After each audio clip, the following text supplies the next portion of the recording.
They called me too sensitive, said I was imagining it. But when a stranger stepped in and told him, kneel, apologize, or go to jail, the room froze. What happened next? It tore the mask off everyone. And finally, the silence broke. I pulled up to Lucinda's driveway just after 4. The Texas sun was still beating down like it had a vendetta against every living thing. I sat in the car for a few seconds, gripping the Tupperware dish in my lap, cornbread casserole, the way Mama used to make it. Not that anyone would care. Stepping out, the heat wrapped around me like a wet towel. Kids shrieked somewhere in the backyard, the thump of country music pulsed from cheap speakers, and smoke curled lazily from the grill. I followed the noise around the house, walking slow, steady, invisible. Hey, look who made it, Lucinda called, her smile tight, arms not moving from their folded stance. Dwayne gave me a nod, already holding a beer, sunglasses perched like he was someone important. I forced a smile. No hugs. No, how are you? Just a nod toward the kitchen and a muttered, put it inside.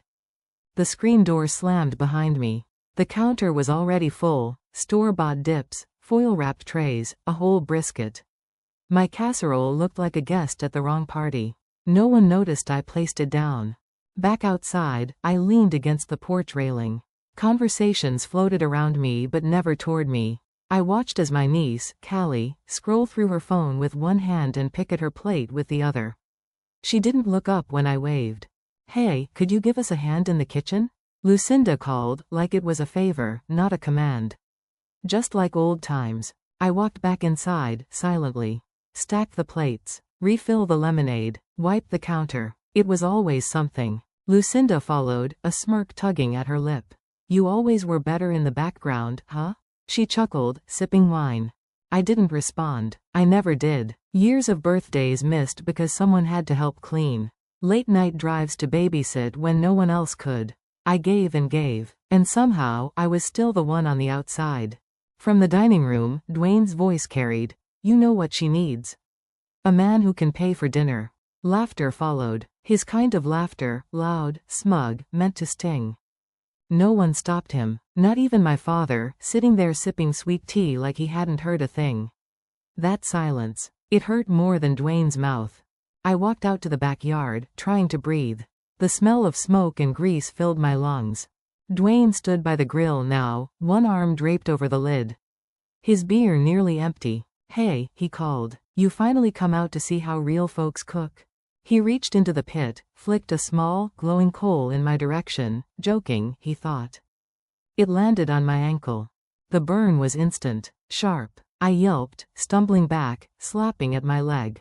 For a second, they all laughed, just like he expected. Just like always. But I didn't laugh. Not this time. My voice cut through the air like a slap. I'm not your damn punching bag. Silence. Even the kids stopped running. Lucinda blinked. My father looked up. Dwayne's smile faltered. It was just a joke. You're too sensitive. I looked down at the angry red mark already blistering. No one moved. Then, I saw everything. The voice came from the back fence. A man in a denim jacket, someone I hadn't noticed, stepped forward. Apologize, or I'll have you arrested for assault. The air went cold. Dwayne scoffed. Man, who the hell are you? I already called 911. That shut him up. Whispers rippled through the crowd. Lucinda looked like she wanted to disappear. Under all eyes, Dwayne finally mumbled, sorry, and walked away, humiliated. I didn't say anything. I didn't have to. I stood there, barefoot on the lawn, ankle throbbing. Someone had stood up for me. For the first time, I didn't feel small. I didn't feel crazy. I didn't cry. I didn't explain. I left. No slamming doors. No parting words. I walked to my car, calm. Because for the first time, I understood something I should have realized years ago. Silence doesn't protect you. It erases you. I sat in the car, staring at the burn, the way it pulsed beneath my skin. My hand shook, but not from fear. This wasn't about a barbecue anymore. I sat in my car, door still ajar, the seatbelt cutting into my side. The sting on my ankle pulsed with the rhythm of my breath. I leaned forward, pulled up the hem of my jeans, and there it was, the raw, angry welt where the coal had kissed my skin. Strange how it took something visible, something blistered and red, for me to finally feel like the pain counted. All the other wounds, the years of jabs, dismissals, side glances, those never left a mark anyone else could see. I stared at it like it had something to say. Maybe it did. Maybe it was finally shouting what I never had the nerve to whisper. I should have driven off right then. Just hit the gas and never looked back. But my phone buzzed. A message from Mom. Hope you're not making a scene out of nothing. My thumb hovered over the screen. I didn't cry. I didn't text back. I opened the camera app and snapped a photo of the burn. For the first time in my life, I documented it. I don't know what made me step out of that car and walk back into the backyard. Maybe it was anger. Maybe it was something deeper than that. Maybe it was the kind of tired that doesn't go away with rest, just action. No one looked at me when I came through the gate. Laughter had returned. Dwayne was telling some story about overreacting women, holding court like nothing happened. My sister sat beside Mom, sipping tea from matching mugs, heads turned away. I walked over and placed my phone face up on the table, the image filling the screen. That burn. That proof. This happened. You all saw it. Silence fell over the patio like a blanket of ash.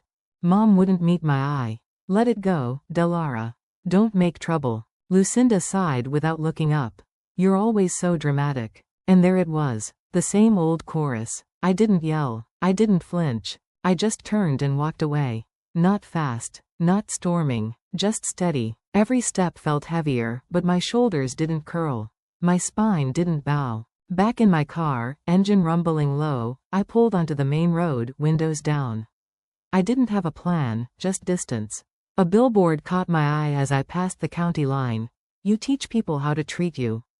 That line hit me like a slap I didn't see coming. Suddenly I was 19 again, standing in our cramped kitchen the night of my graduation from UT.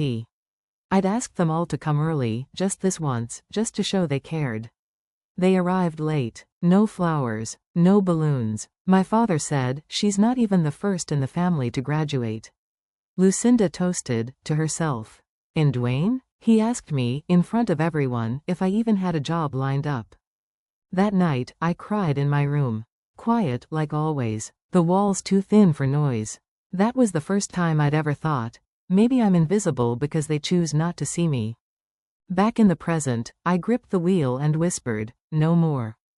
At the next light, I opened my phone. I deleted the family group chat. Gone. I blocked Lucinda's number. By the time I pulled into my driveway, the sky had turned a deep, resigned blue. I didn't turn on any lights inside. I just dropped my keys, kicked off my shoes, and slumped into the desk chair. A message pinged on Facebook. I almost ignored it, until I saw the name. Sandy, Dwayne's ex-wife. Her message was short. I saw the video. Someone filmed it. I've been there. Attached was a clip. I hesitated, then hit play. It was shaky, clearly filmed from a phone, maybe a teen, maybe a neighbor, but it caught everything. Dwayne's hand. The coal. My scream. His laugh. They made me feel crazy too, Sandy wrote. You're not. I didn't answer, but I watched the clip again. And again. 5 times. For the first time in forever, I didn't feel like I was the problem. I turned to the computer. Opened a blank Word doc. Titled it, Just in Case. I started typing. Not a memoir. A record. A log. Graduation dinner. The night they made fun of my rent. Lucinda's bridal shower, where I cooked, cleaned, and wasn't invited to the photo. And now, the coal. This wasn't just about memory anymore. It was evidence. I thought of Callie, my niece. The one who looked at me like I was beneath her. I wondered, will she be next? I didn't write a revenge plan. I just whispered to myself, they won't get to tell my story wrong anymore. I saved the file. Named it, Ashes. That night, I didn't sleep. Not because I was hurt, but because I was finally wide awake. I sat at the kitchen table, the oven long since cooled, laundry piled high in the corner of the room. I turned the corner of the oak leaf napkin between my fingers. The barbecue smell still hung in the air, charcoal smoke meeting backyard humidity, but the moment felt different now. The burn on my ankle throbbed in sync with my heartbeat. A reminder that the fire didn't just mark my skin, it marked my story. I glanced at my phone and caught the alert again. Family Zoom check-in Tuesday at 7 p.m. I tapped dismiss without hesitation. The routine of seat me at the table, keep me silent had run its course. I remembered something a coworker once said, "You teach people how to treat you." The phrase echoed like a warning in a hollow room. I realized I was done teaching with silence. Driving past the university parking lot later, memories surged. In 2003 I walked across the stage, diploma shaking slightly in my hand.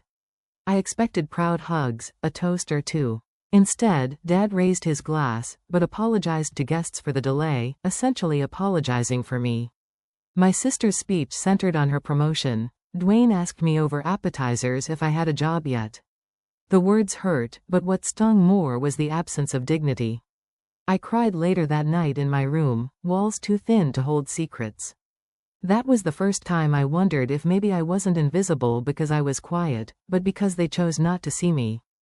Back now, I opened the family group chat and hit delete. Then I blocked Lucinda's number. The napkin sat on the drawer labeled, "For the day I stand up." I placed it there like a bookmark marking this chapter of my life. I flipped through old albums, holiday dinners with empty chairs, pictures where I was either cut out or cropped so small I nearly faded. The oak leaf napkin flashed in one image, a gift I'd brought, untouched on the table, and the absence of my hand picking it up told the real story. A text from my niece popped up. "Did you ever get the flower crown you made, Mom?" I answered with a nod emoji. She never asked again. That moment pulled the curtain off the pattern. This wasn't mere forgetfulness. It was deliberate. Later, in the quiet of my study, my phone lit up, Sandy. The message read, "I filmed the barbecue incident. You're not imagining it." I opened the video, coal flying, his laugh, me stumbling back. I watched it 5 times. I didn't respond. I just saved the file. Because for the first time in years I felt seen. Not fearful, not hidden. I opened a new document and typed the title, Archive of Quiet. I listed dates, incidents, names: graduation dinner 2003, bridal shower 2015, May 12, backyard Lexington. A quote displayed on the screen from Maya Angelou: "Do the best you can until you know better. Then when you know better, do better." I underlined the word better. I didn't make a vow of revenge. Instead I whispered to myself, they won't get to tell my story wrong anymore. I folded the napkin, placed it in the drawer. Later, I sat in the dark, lamp low, and stared out the window until dawn. I wasn't crying over the burn. I was preparing to walk through it. Monday came too fast. I slid my office badge through the security panel, stepped inside, and the hum of printers and low chatter greeted me like nothing had happened. But everything had. The burn on my ankle pulsed as I walked toward my cubicle. My coworkers glanced up. One said, "Oh, hey, you good?" Another nodded with a polite half-smile. No one said, "I'm sorry." Just vague concern without weight. I sat down, clicked open my inbox, and felt the same wave I'd felt 100 times before. Doing the job, staying invisible, showing up while they took the credit or cracked the joke. At lunch, I overheard someone say, "Family dynamics are weird. Sometimes it's easier to pretend things are fine." I didn't speak. I just stared down at my half-eaten salad and thought of the napkin folded in my drawer at home. The one nobody noticed. Just like me. But something had shifted. I wasn't going to announce it. I wasn't going to storm out. I'd still do my job, but I wouldn't keep carrying what wasn't mine. That evening, I locked the door behind me and opened my laptop. I pulled up the video Sandy had sent, the same one I'd already watched more than I cared to admit. Dwayne's laughter played again. The Coles arc. My face turning away, then back again, registering what had just happened.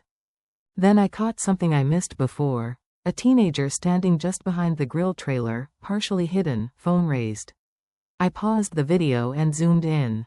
Jake Harris, 16, lives 3 houses down. I remembered him now, quiet kid, always wore headphones. I grabbed a sticky note and scribbled, "Witness, Jake Harris." It felt like cataloging evidence at a trial I hadn't yet filed. Dinner that night was at Lucinda's. Chicken pot pie and manufactured harmony. My mother talked about keeping family close. Dwayne chimed in about tradition. Lucinda smiled like it cost her something. I didn't say much. Just waited for them to raise their glasses. To family, my mother said.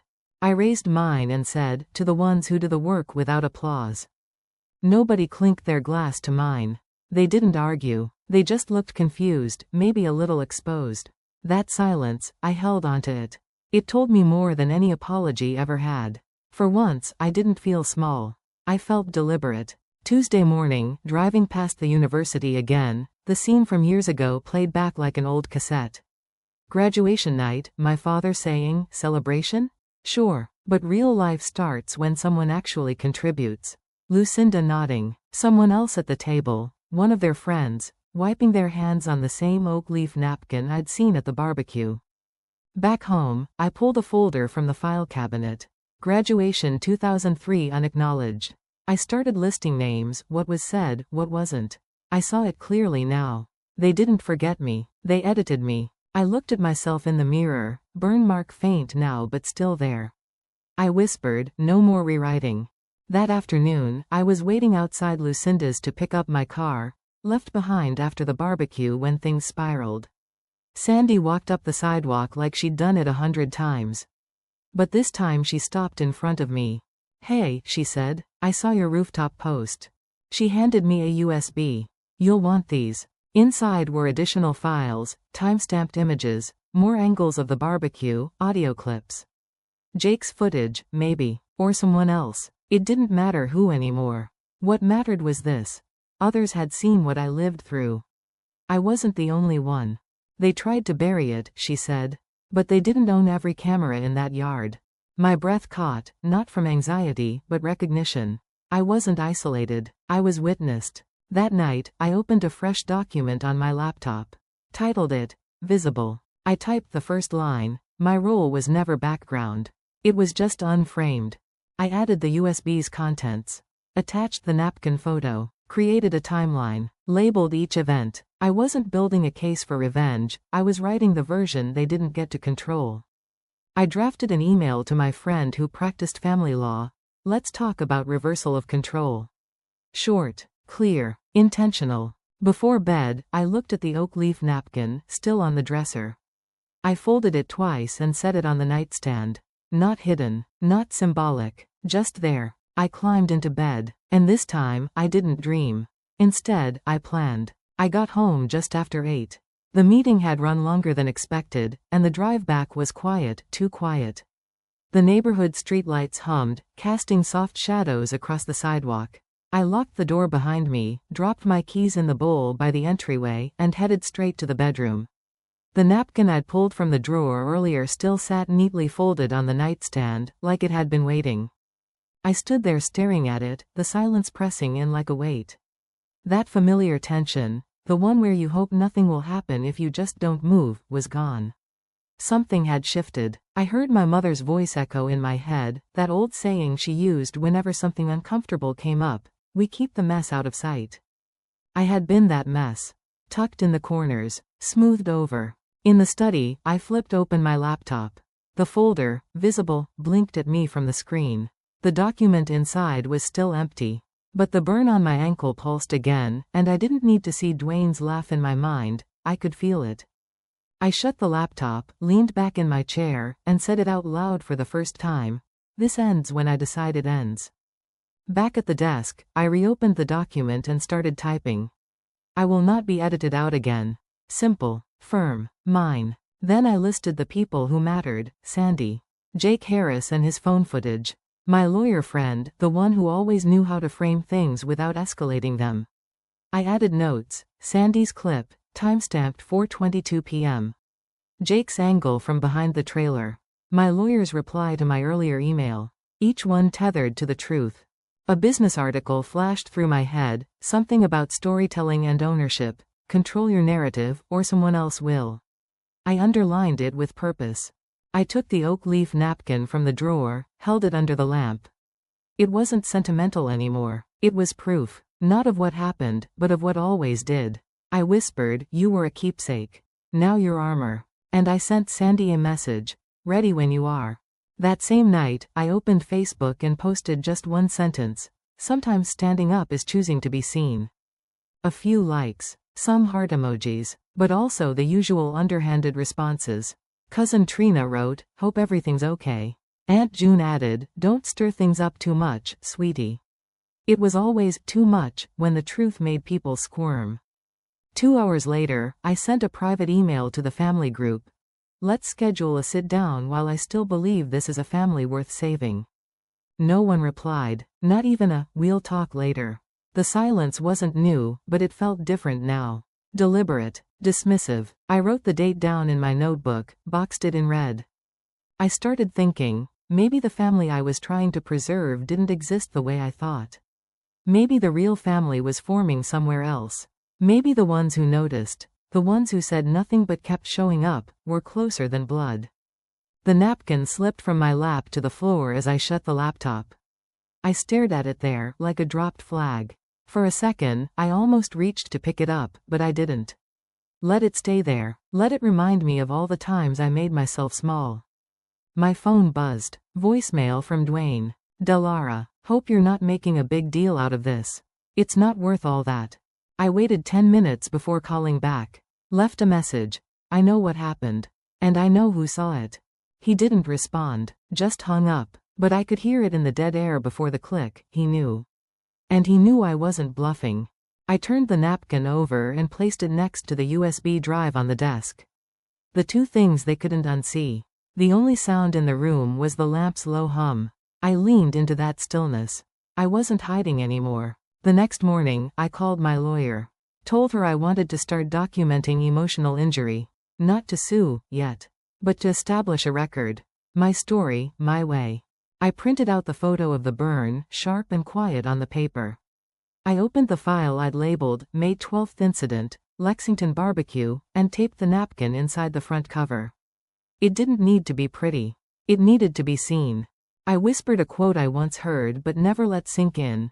"I'm a woman phenomenally." Phenomenal woman, that's me. I said it again, louder. Meant it this time. I poured a glass of iced tea, sat in front of the mirror, and raised it slowly.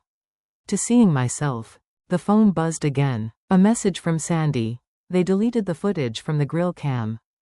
My hand tightened around the glass. No surprise. No panic. Just confirmation. The guard was up. The timer was set. And when they took that footage offline, I finally understood what that burn mark meant. I arrived a little before 5. The sky was still holding onto its light, but the air had that end-of-day weight to it. The backyard looked the same grill, same mismatched chairs, same smell of charcoal clinging to the breeze. But nothing felt familiar. My hand went instinctively to the inside pocket of my jacket, fingers brushing the folded napkin. I paused at the edge of the patio. The camera above the garage blinked red once. Someone had upgraded the security system. Interesting. I stepped forward, slow and steady. The kids were laughing by the pool, tossing a rubber ball. Lucinda was pouring lemonade into red plastic cups. Her eyes met mine. Smile came quick, but it didn't land in her eyes. I didn't wait for pleasantries. "I'd like to speak with you all before we start," I said, just loud enough to hush the air. One of the boys dropped the ball. A spoon clinked against a bowl. Dwayne looked up from the grill, spatula midair.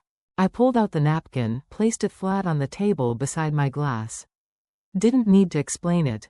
That one small square of cloth had more history than anyone here wanted to remember. Then I reached into my bag, pulled out a printout of Dad's voicemail. His words, typed and highlighted, "She's unpredictable." I didn't say anything, just let it sit. Then the screenshot, a message board thread, anonymous of course, hinting at me being dramatic.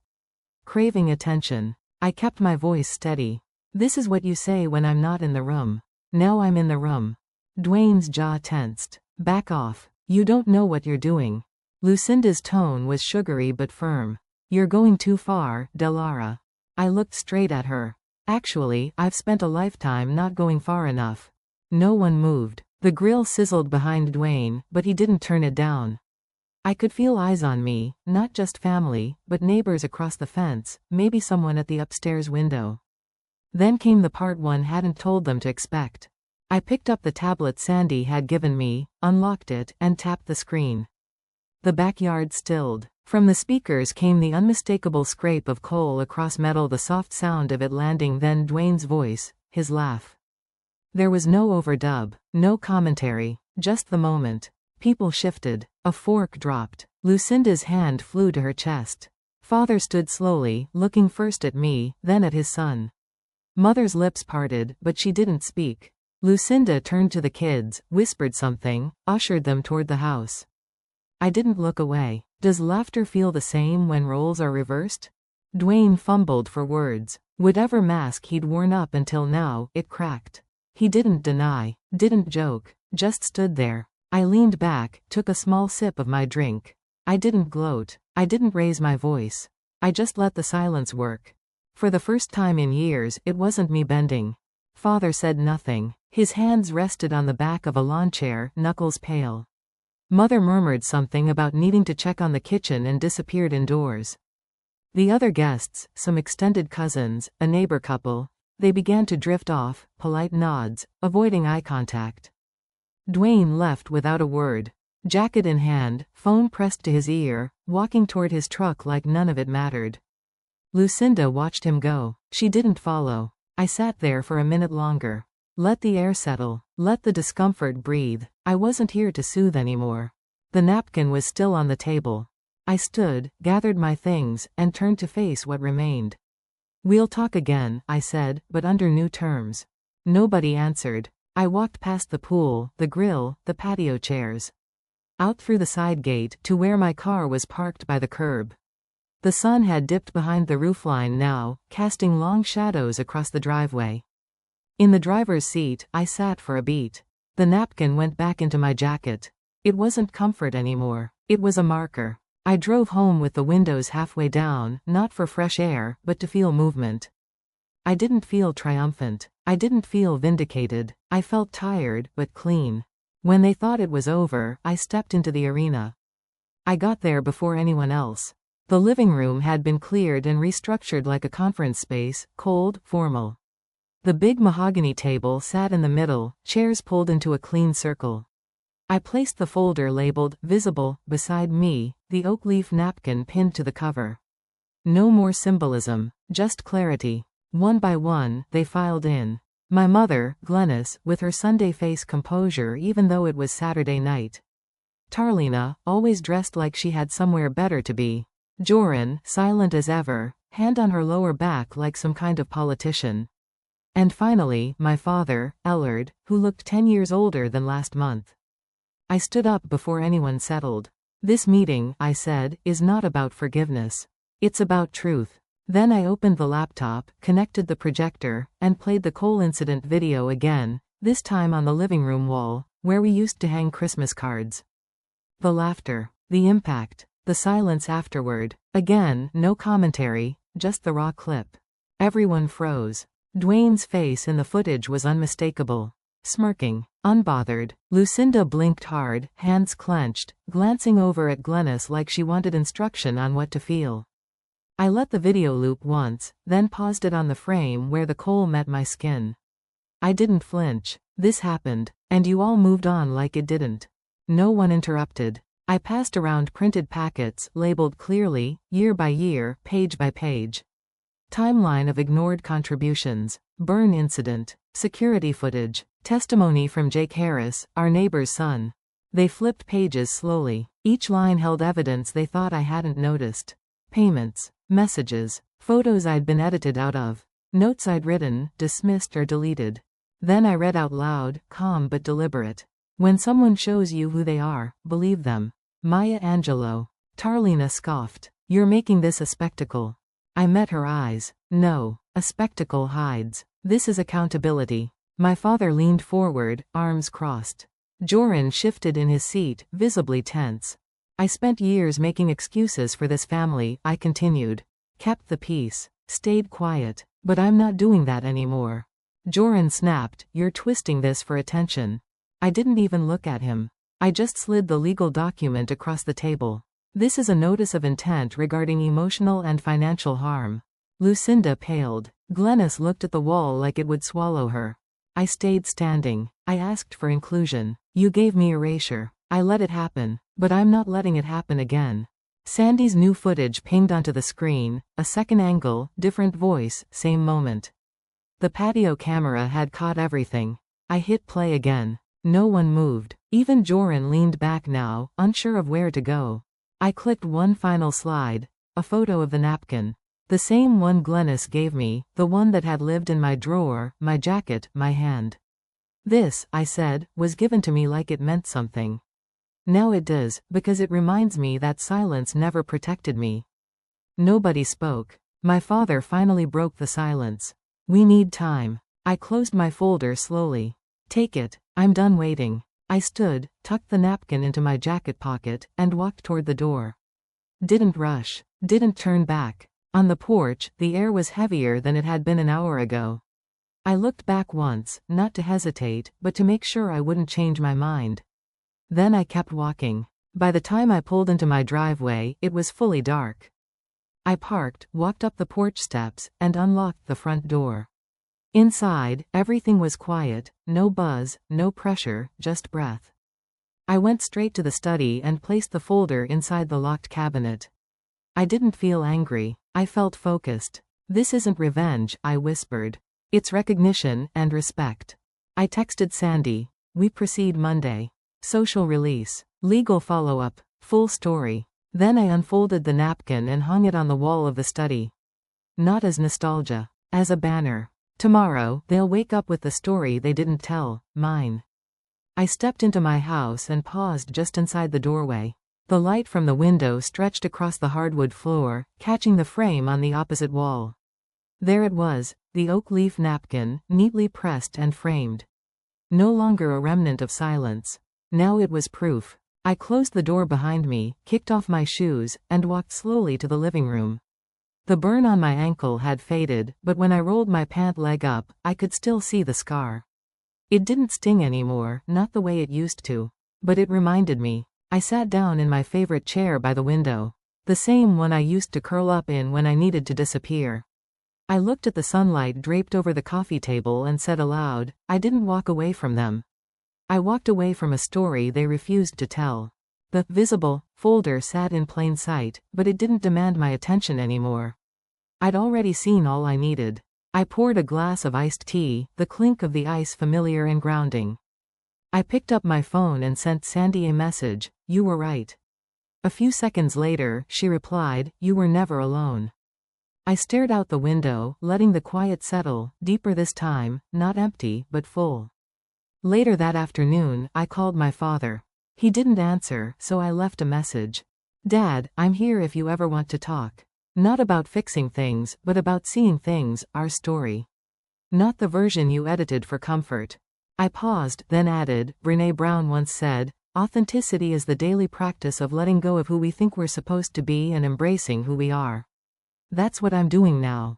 I hung up. I pulled out the old photo album they had given me years ago. The one that used to be missing so many parts of me. I flipped through and saw my face still there. Not cropped, not blurred, just present. I smiled, closed the album, and took a breath. I drafted a letter to Tarlina and Joran, handwriting each word carefully. I don't need your apology, I wrote, but maybe I need your truth. I sealed it, marked a date on the envelope, and placed it by the door for mailing. My phone buzzed again. This time, it was Glennis. We'll talk, her message read, whenever you're ready. I didn't reply, not out of spite, just because the pause now belonged to me. That evening, I recorded a short video. No script, no makeup, just me in my living room, speaking from the chair by the window. I talked about what happened. The barbecue, the burn, the laughter, the silence that followed. Within hours, the comments came in. You said what I never could. This gave me the strength to speak to my sister. I didn't know I needed this until I heard you. A journalist reached out, asking if I'd be part of a story about women reclaiming their voices later in life. I replied simply, I'm not a victim. I'm just done being invisible. The sun dipped lower, and the light hit the framed napkin just right. It glowed, not dramatically, just enough to be seen. I walked out to the backyard where everything had started. The grill sat unused now, scrubbed clean, like it had never hosted what it did. I placed my hand on the grate, not long, just enough. You tried to burn me, I whispered. And you lit the fire that set me free. I returned inside, folded the napkin gently, and placed it back inside the visible folder.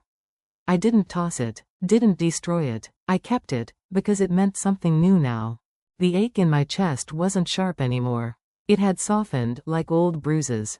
The scar stayed. So did the peace. Later, I opened my email and typed a message to a young colleague who had confided in me months ago. Don't let them erase you. Make your mark visible. I sent it, then stepped outside onto the porch. The Lexington dusk air was cool. I took a deep breath and looked up. I wouldn't be the invisible sister ever again. This story, I whispered, is mine now. I stepped back inside, turned off the lights, and shut the door behind me. Tomorrow's coming, and this time, it starts with me. What they tried to bury became my launch pad.